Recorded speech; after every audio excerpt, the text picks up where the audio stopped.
တစ်ချိန်တည်းမှာပဲနာမီကိုစခန်းထဲမှာတွေ့ရှိခဲ့ပါတယ်ဖမ်းဆီးခံရမှာကိုရှောင်ရှားဖို့သူမဟာရေတပ်သား2ယောက်နဲ့တိုက်ခိုက်ပြီးသူတို့ကိုရိုက်တက်လိုက်ပါတယ်သူတို့ရဲ့အလောင်းတွေကိုဝတ်ထားပြီးနောက်ရုတ်တရက်အခန်းထဲကိုတယောက်ယောက်ဝင်တိုက်တံကိုကြားလိုက်ရပါတယ်အံ့အားသင့်စရာကောင်းတာကလူဖီပါပဲသူတို့2ယောက်စလုံးဟာကျူးကျော်သူတွေဖြစ်တာကြောင့်သူတို့မဖမ်းမိပဲထွက်ပြေးနိုင်မှုအတူတူပူးပေါင်းဆောင်ရွက်ဖို့ဆုံးဖြတ်လိုက်ကြပါတယ်သူတို့2ယောက်ဟာအတူတကွကပတိန်မော်ဂန်ရဲ့ရုံးခန်းကိုဦးတည်သွားကြပါတယ်ဒါပေမဲ့အဲ့ဒီအချိန်မှာပဲမော်ဂန်ကိုယ်တိုင်ပေါ်လာပါတယ်မြင်မြန်စဉ်းစားပြီးနာမီကပင်လယ်ဓာတ်ပြအကျဉ်းသားတယောက်ကိုလိုက်ပါပို့ဆောင်ပေးနေတယ်လို့သူ့ကိုပြောလိုက်တယ်သူမရဲ့လိမ်ညာမှုကြောင့်သူတို့ဟာကပတိန်ကိုလှည့်စားနိုင်ခဲ့ပြီးသူမကသူ့ရုံးခန်းတော်တွေကိုတောင်ခိုးယူခဲ့ပါတယ်တစ်ချိန်တည်းမှာပဲဇိုရိုဟာသူ့ရဲ့ဓာတ်တွေကိုပြန်ရဖို့ဟယ်မီယိုနောက်ကိုလိုက်သွားခဲ့ပါတယ်ဒါပေမဲ့သူ့ကိုတတ်မဲ့အစားသူ့စံပင်ကိုညှက်ပစ်လိုက်တာကြောင့်အလိုလိုက်ခံရတဲ့လူငယ်လေးဟာလုံးဝကြောက်ရွံ့နေခဲ့ပါမော်ဂန်ရဲ့ရုံးခန်းကိုပြန်ရောက်တဲ့အခါလူဖီဟာဂရန်လိုင်းမြေပုံကိုနာမီကိုရှာဖွေရမှာကူညီပေးခဲ့ပါတယ်ကံမကောင်းစွာပဲမြေပုံဟာလေးလံတဲ့တစ်တာထဲမှာတောက်ခတ်ထားပါတယ်ဘလို့ဖွင့်ရမလဲဆိုတာမသိခင်မှာပဲမော်ဂန်ဟာတယောက်ယောက်ကသူ့ရုံးခန်းထဲကိုခိုးဝင်ပြီးတကားကိုရိုက်ခွဲလိုက်တယ်ဆိုတာသဘောပေါက်သွားပါတယ်အချိန်မဖြုံးတီးပဲလူဖီဟာတစ်တာတစ်ခုလုံးကိုဆွဲယူပြီးနာမီနဲ့အတူထွက်ပြေးသွားခဲ့ပါတယ်သူတို့2ယောက်ဟာပြင်းပေါက်ကနေပြုတ်ကျပြီးအပြင်ကိုပြုတ်ကျသွားခဲ့ပါတယ်သူတို့စင်တက်တာနဲ့ရေတက်သားတစုကသူတို့ကိုဝိုင်းထားလိုက်ပါတယ်ရွေးချယ်စရာမရှိတော့ပဲလူဖီနဲ့နာမီတို့ဟာဘေးချင်းရှင်တိုက်ခိုက်ကြပါတယ်နာမီဟာသူ့ရဲ့တောင်ဝေးကိုအသုံးပြုပြီးရန်သူတွေကိုလဲကျအောင်လုပ်နေချိန်မှာလူဖီဟာသူ့ရဲ့လက်မောင်းတွေနဲ့ခြေထောက်တွေကိုဆန့်ထုတ်ပြီးအရက်မျက်နှာအသီးသီးကနေတိုက်ခိုက်ပါတယ်အဲ့ဒီအချိန်မှာပဲဆိုယိုရောက်ရှိလာပါတယ်သူ့ရဲ့ဓာတ်သုံးချောင်းကိုနောက်ဆုံးတော့ပြန်လည်ရရှိခဲ့ပါတယ်သူ့ကိုလွတ်မြောက်စေခဲ့တဲ့အတွက်လူဖီကိုကျေးဇူးတင်တဲ့အနေနဲ့သူ့ကိုကူညီဖို့ဆုံးဖြတ်လိုက်ပါတယ်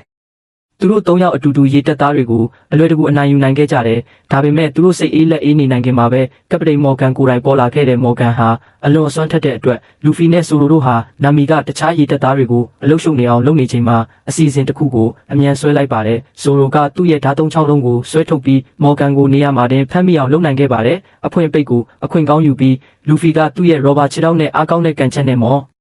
ခံကိုလွတ်ဆင်သွားစေခဲ့ပါတယ်နောက်ဆုံးမှာတော့ရက်ဆက်ကြမ်းကြုတ်တဲ့ကပတိန်ရှုံးနိမ့်သွားခဲ့ပါတယ်တိုက်ပွဲမှာအနိုင်ရပြီးနောက်ဆိုရိုကလုံခြုံတဲ့တစ်တာကိုယူလိုက်ပြီးနာမီကသူတို့ထွက်ပြေးနိုင်မှုလေတစင်းကိုခိုးယူသွားခဲ့ပါတယ်ဒါပေမဲ့ဟယ်မီယိုကရုတ်တရက်ပေါ်လာပြီးသူတို့ကိုတနက်နဲ့ချိန်လိုက်ပါတယ်ဘာမှမလုပ်နိုင်သေးခင်မှာပဲကိုဘီကလူဖီရဲ့မျက်နှာကိုထိုးပြီးလဲကျသွားစေခြင်းအဖြစ်အားလုံးကိုအံ့အားသင့်စေခဲ့ပါတယ်ပြီးတော့ကိုဘီကလူဖီကိုနှုတ်ဆက်လိုက်ပါတယ်သူကသူ့တငယ်ချင်းကိုလူတော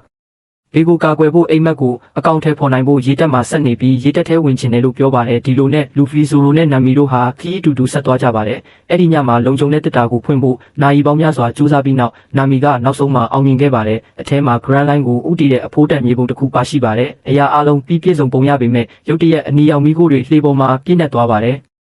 ်ထူးဆန်းတဲ့မိခိုးတွေကြောင့်သူတို့3ယောက်လုံးမင်းမျောသွားကြပါတယ်မိလည်းမသွားခင်မှာလာဖီဟာဘယ်သူမှမလုံနိုင်စေဘူးမြေပုံကိုမြင်မျိုးချလိုက်မိတယ်ခိုးယူသွားကြတယ်သူတို့နိုးလာတဲ့အခါတစ်တာထဲမှာပိတ်မိနေတာကိုတွေ့ရှိခဲ့ကြတယ်တစ်တာဖွင့်လိုက်တာနဲ့ထူးဆန်းတဲ့စက်ကတ်တစ်ခုကိုခေါ်ဆောင်သွားခံရတယ်ဆိုတာသဘောပေါက်သွားကြတယ်မကြခင်မှာပဲသူတို့ဟာကျွတ်တကြုံပုံမှာရှိနေတဲ့ဆိုတာနဲ့ပွဲကိုကြည့်နေတဲ့ပရိသတ်ဟာအပြစ်မဲ့မျိုးသားတွေကိုအကျဉ်းသားအဖြစ်ဖမ်းဆီးခံထားရတယ်ဆိုတာသိလိုက်ရတယ်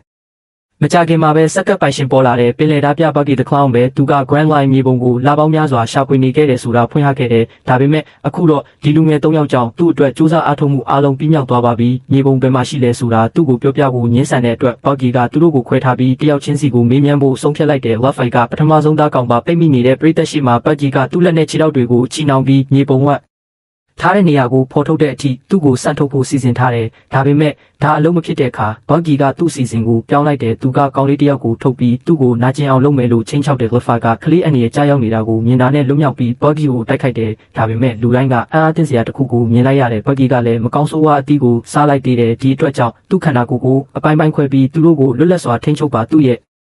့ထူးဆန်းတဲ့စွမ်းအားတွေနဲ့အနီရောင်မီးခိုးတွေကိုအသုံးပြုပြီးဘော့ဂီကလက်ဖီကိုမင်းမျောသွားစေခဲ့ပါတယ်။လက်ဖီပြန်လို့လာတဲ့အခါပင်လယ်ရည်တွေနဲ့ဖြည်းဖြည်းချင်းပြည့်နေတဲ့ဖန်ကန်ထဲမှာသူ့ကိုယ်သူပိတ်မိနေတာကိုတွေ့လိုက်ရပါတယ်။ဒေဘိုဖူတွေကအံ့ဩဖွယ်စွမ်းအားတွေပေးစွမ်းနိုင်ပေမဲ့အားနည်းချက်တစ်ခုတော့ရှိပါတယ်။ဒေဘိုဖူစားတဲ့သူတိုင်းဟာပင်လယ်နဲ့ထိတွေ့မိတဲ့အခါစွမ်းအားမဲ့သွားတတ်ပါတယ်။ဒေဘိုဖူထဲမှာသူတည်သွားနိုင်တယ်ဆိုတာသိပေမဲ့လက်ဖီကဘော့ဂီကိုမြေပုံဘယ်မှာရှိလဲဆိုတာမပြောပြသေးပါဘူး။ရေတွေမြင့်တက်လာတာနဲ့အမျှသူတဖြည်းဖြည်းရင်းနစ်လာပါတယ်အဲ့ဒီအချိန်မှာသူ့ရဲ့ငယ်ဘဝကအမတ်တရားတွေကသူ့စိတ်ထဲမှာပေါ်လာပါတယ်လွန်ခဲ့တဲ့နှစ်တွေတုန်းက Lafay ငယ်တုန်းကသူ့ကိုပင်လယ်ထဲပစ်ချပြီးတေအောင်ထားဖို့ကြံစီထားတဲ့ရက်ဆက်ကြမ်းကြုတ်တဲ့ပင်လယ်ဓာတ်ပြတစ်ယောက်ကပြန်ပေးဆွဲခဲ့ပါတယ်ဒါပေမဲ့အဲ့ဒီလူမလုပ်ခင်မှာပဲအေယာမပင်လယ်မိစ္ဆာတကောင်ရုတ်တရက်ပေါ်လာပြီးသူ့ကိုလုံးလုံးမျိုးချလိုက်ပါတယ်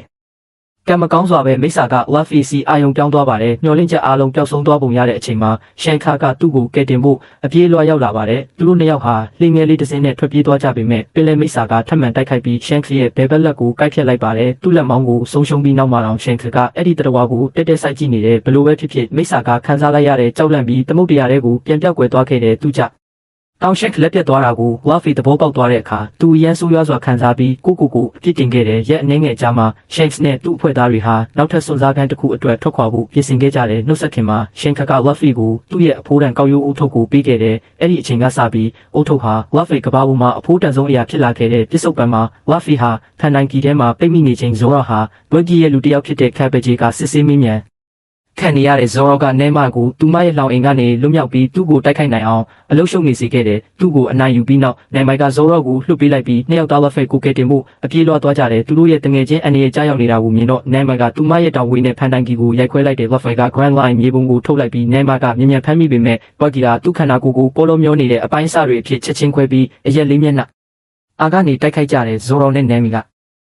လူရှင်တော်ရဲ့ထူးဆန်းတဲ့စွမ်းအားကိုရုန်းကန်နေကြတဲ့ Luffy ကသူ့တငယ်ချင်းတွေဒဏ်ရာရနေတာကိုမြင်တော့တိုက်ခိုက်ဖို့ခုံဝင်လိုက်တဲ့ဝမ်းနည်းစရာကောင်းတာက Bucky ကလည်းသူ့ကိုအနိုင်ယူလိုက်တယ်ဒါပေမဲ့ Luffy ကလိမ္မာပါနဲ့တဲ့အစီအစဉ်တစ်ခုပေါ်လာတယ် Zora နဲ့ Nami တို့ရဲ့အကူအညီနဲ့ Bucky ရဲ့ခန္ဓာကိုယ်အစိတ်ပိုင်းတိုင်းကိုထောင်ချောက်ဆင်လိုက်တယ်တိကျတစ်တာများနဲ့တစ်တာများတွင်လိုက်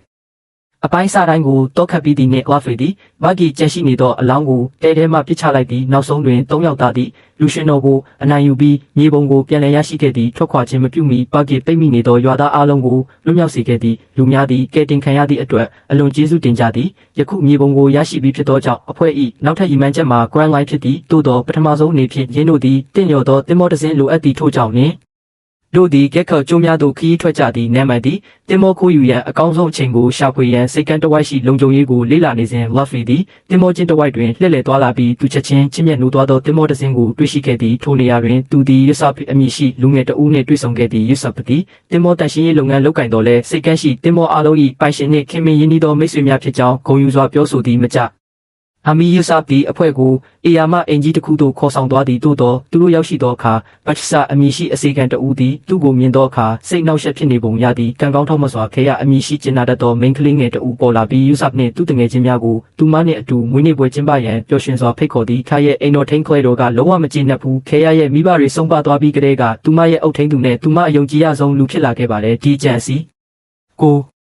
သူမကြိုက်ပေမဲ့ဧည့်သည်တွေကိုနေခွင့်ပေးဖို့သဘောတူပြီးညစာစားဖို့ပြင်ဆင်နိုင်အောင်တခြားအစီခံချမ်းကိုသူတို့ရဲ့အခန်းကိုလိုက်ပို့ပေးဖို့တောင်းဆိုပါတယ်။နောက်ပိုင်းမှာရစဖတ်ဟာလှုပ်ဝက်လမ်းကြောင်းတစ်ခုကိုအသုံးပြုပြီးခဲရရဲ့အခန်းထဲကိုတွားလည်ပြီးမွေးနေ့လက်ဆောင်တစ်ခုပေးခဲ့ပါတယ်။သူတို့စကားပြောနေတော့မှပဲခက်ကရုတ်တရက်ချောင်းဆိုးလာပါတယ်။ခွဲရတော့ပြင်ဆင်ထားတဲ့အထူးလက်ဖက်ရည်တောက်ပြီးနောက်မှသာသူမတက်တာလာပါတယ်။